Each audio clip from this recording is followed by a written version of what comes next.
तो दोस्तों तैयार हो जाइए क्योंकि रूस ने अपने पूरे इतिहास का सबसे बड़ा ऑफर भारत को थमा दिया है और यह इतना ज़्यादा बड़ा है कि आज तक ऐसा ऑफर तो छोड़िए इसका आधा भी रूस ने कभी भी किसी भी देश को नहीं दिया है। लेकिन भारत के लिए रूस ने अपने खजाने के ऐसे दरवाजे खोले हैं जिसे देखकर 3 देशों की लंका लगी है। पहला है अमेरिका, दूसरा है फ्रांस और तीसरा है चाइना। और उससे भी खास बात यह है कि इस ऑफर में रूस हमें 3 चीज़ें दे रहा है लेकिन उससे फ़ायदे हमें 5 होंगे। लेकिन क्या है यह ऑफर और क्या ये फ़ायदे हैं, एक एक करके मैं आपको बताऊंगा। बड़ी ध्यान से आप सुनिए। सबसे पहला ऑफर रूस ने हमें यह दिया है कि रूस ने हाल ही में एक ऐसी टेक्नोलॉजी विकसित कर ली है जो दुनिया में किसी भी देश के पास मौजूद नहीं है। यहाँ तक कि अमेरिका अरबों डॉलर फूंक चुका है, वो भी इस टेक्नोलॉजी का विकास नहीं कर पाया है। और ये टेक्नोलॉजी है फ्लोटिंग न्यूक्लियर रिएक्टर की। दरअसल स्क्रीन पर आप देखिए कुछ इस प्रकार का एक शिप रूस ने बनाया है जिस पर उसने एक न्यूक्लियर रिएक्टर रखा है जिसकी मदद से 24 घंटे बिजली पैदा कर सकता है। एक तरीके से न्यूक्लियर पावर प्लांट है लेकिन तैरता हुआ। और इसके फायदे क्या हैं? यकीन मानिए इसके फायदे अपरंपार है। सबसे बड़ा फायदा तो यह है कि इसे बहुत ही आसानी से एक जगह से दूसरी जगह पहुंचाया जा सकता है। मान लीजिए ये कोलकाता में है लेकिन मुंबई में पावर आउटेज है, पावर की दिक्कत आ रही है, तो आप इसे भेज दीजिए कोलकाता से। यह तैरते हुए बड़ी आसानी से मुंबई पहुंच जाएगा और मुंबई में आराम से सफिशिएंट बिजली यह पैदा करके दे सकेगा जिससे कि मुंबई के लोगों को राहत मिलेगी। और सबसे खास बात यह एक न्यूक्लियर पावर प्लांट है।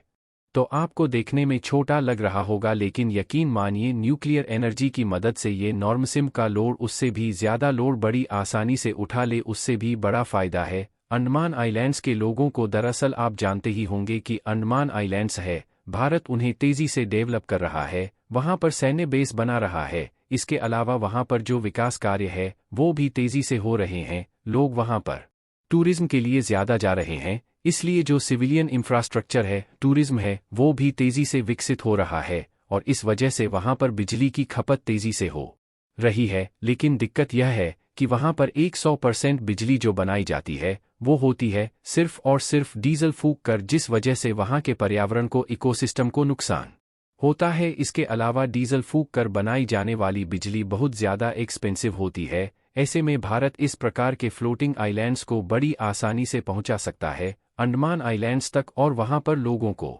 सस्ती और बहुत ही अच्छी मात्रा में बिजली उपलब्ध कराई जा सकती है। उससे भी बड़ा फायदा तो यह है कि आप जानते ही हैं कि भारत के जो तटीय इलाके हैं वहां पर तूफान कितने ज़्यादा आते हैं। हर साल कहीं ना कहीं ज़बरदस्त तूफान आता है जिस वजह से इंफ्रास्ट्रक्चर को नुकसान होता है और बिजली कई कई दिनों तक लोगों को नहीं मिल पाती। लेकिन इस न्यूक्लियर रिएक्टर की मदद से आप परमानेंट नहीं, टेम्परेरी बेसिस पर लोगों को बिजली उपलब्ध करा सकते हैं।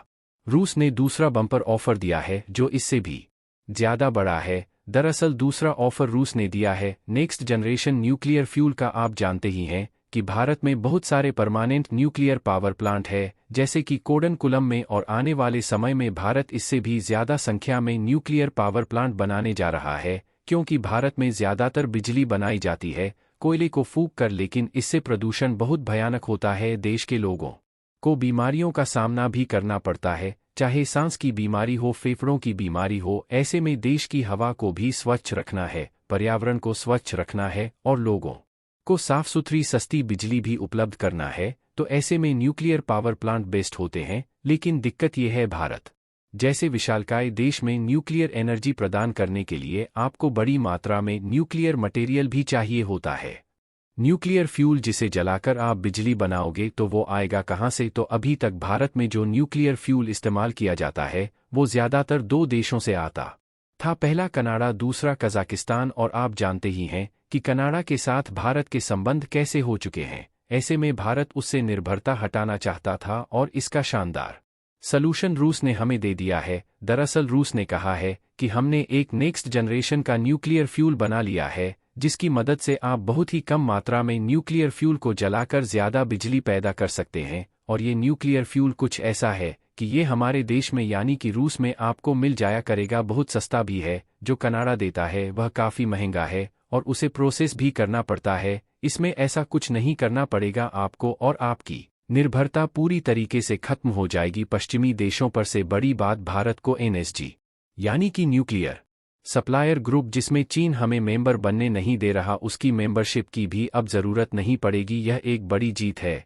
इसी के साथ तीसरा ऑफर रूस ने यह दिया है, हम आपके देश में और ज्यादा अलग अलग साइट पर न्यूक्लियर पावर प्लांट पार्टनरशिप में बनाने को तैयार है, जिसमें हम आपको नई शानदार टेक्नोलॉजी देंगे जो हमने लेटेस्ट तैयार करी है और जो वर्ल्ड में बेस्ट है, जिसकी मदद से वह और ज्यादा सिक्योर होंगे और ज्यादा सेफ्टी के साथ आएंगे और ज्यादा बिजली पैदा कर सकेंगे कम जगह में लगने के बावजूद। और बताया जा रहा है कि भारत इसके लिए पूरी तरीके से हाँ कर चुका है। लेकिन यह तो मैंने आपको 3 ऑफर और इनके 3 फायदे बता दिए। 2 फायदे और सुन लीजिए। सबसे पहला फायदा है कि इसे देखकर पश्चिमी देश खास करके फ्रांस और अमेरिका दोनों जल चुके हैं, और इसका फायदा हमें ये मिलेगा कि रूस के इस ऑफर को काउंटर करने के लिए और भारत रूस की तरफ ना चला जाए, इसे रोकने के लिए ये भारत को इससे भी बड़ा ऑफर देने को अब मजबूर होंगे ही होंगे, खासकर कि अमेरिका, और आने वाले कुछ दिनों में आपको इसका एग्जाम्पल दिख भी जाएगा। इसके अलावा पांचवां फायदा ये है कि चीन अमेरिका दोनों ये मानते हैं कि जब तक भारत रूस से हथियार खरीदता रहेगा तब तक ये दोस्त रहेंगे। जैसे जैसे भारत हथियारों के मामले में आत्मनिर्भर बनेगा, दोनों देशों की दोस्ती में दरार आएगी। लेकिन पिछले 1.5 सालों में दोनों देशों ने बहुत सारी असैन्य डील करी है, यानी कि जिनमें हथियारों की इवॉल्वमेंट नहीं है, नॉर्मल प्रकार का जो व्यापार है उसमें तेजी से बढ़ोतरी हुई है, और इस वजह से चीन और अमेरिका दोनों का भ्रम भी टूटा है।